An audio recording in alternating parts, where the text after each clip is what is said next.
So what are my closing thoughts on Inner Work by Robert Johnson? And it was an okay book. I definitely found it to be pretty interesting. And I do know it's like highly looked at in certain Jungian circles and stuff like that. But for me, it just wasn't really my cup of tea. I was specifically also really only reading it for like the active imagination part. And when it came to that part, I don't feel like it really explained how to do the practice in a clear enough way for me to truly understand and grasp it, which is why I had to go onto YouTube and try to find other people's takes on it. But even with, their explanations, which I thought some were a bit more clear, I still didn't find it that clear and easy for me to do. And now granted, I'm probably just not that naturally inclined to the practice. And I don't even think that's his fault, really. Like, it makes me think of my whole hypnagogic meditation thing where that works great for me. I try my best to explain in my videos on how to do it. But I'm sure there's a ton of people out there who will try and like take my advice in the videos and just can't quite figure it out.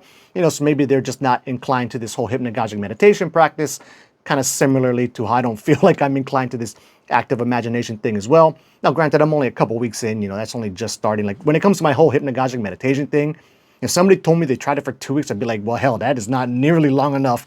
Keep at it, right? So that was one kind of small hang up with it. And then the other thing that I just didn't really like, just in the books I read, I'd rather not read a bunch of examples like this, but he has a whole lot of examples in here, at least in the parts I read. I didn't read the entire book word for word. I read like the whole active imagination section and then just jumped around to different parts of the book that piqued my interest. But it sure seemed to me like he had a ton of examples of clients of his bringing in dreams or active imaginations and then like how they went ahead and worked through that. Like I think the problem, like one of the problems with that for me is like and this is actually a problem. I'm really distrusting of people. So then when I see an example like that, I have to trust that the clients he's writing in the book really brought in authentic active imaginations or dreams to him to go ahead and and decipher through. But then I also have to trust that like he's really relaying all that information exactly as it was into the book. So that's just like an extra hurdle for me to mentally jump over every time I read one of those. So another reason why I don't really prefer that style of writing.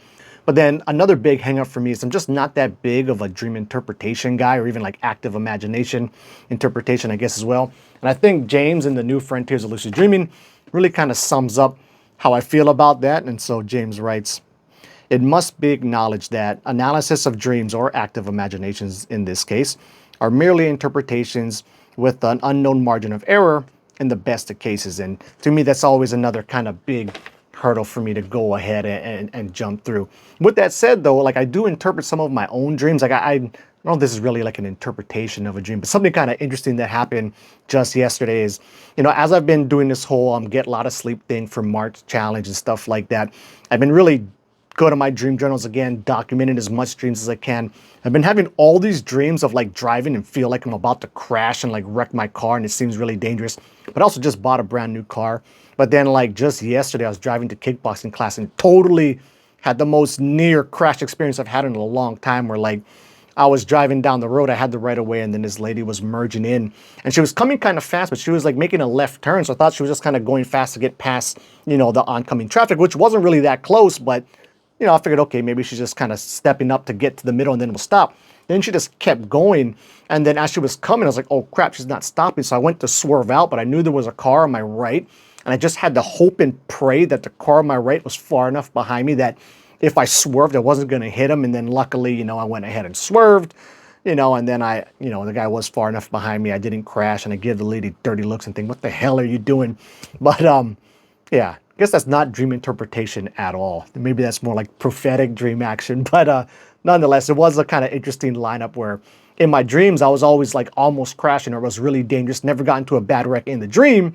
And then I had like that same feeling almost crashing yesterday. But anyway, that's it. Closing thoughts on the book. Decent book. If you're into Jungian stuff, then by all means, pick this thing up for sure, I would say. But because I'm not, wasn't really my cup of tea. But anyway, that's it. Till the next video, keep the lucid dreaming practice, your meditation practice, and your books legit.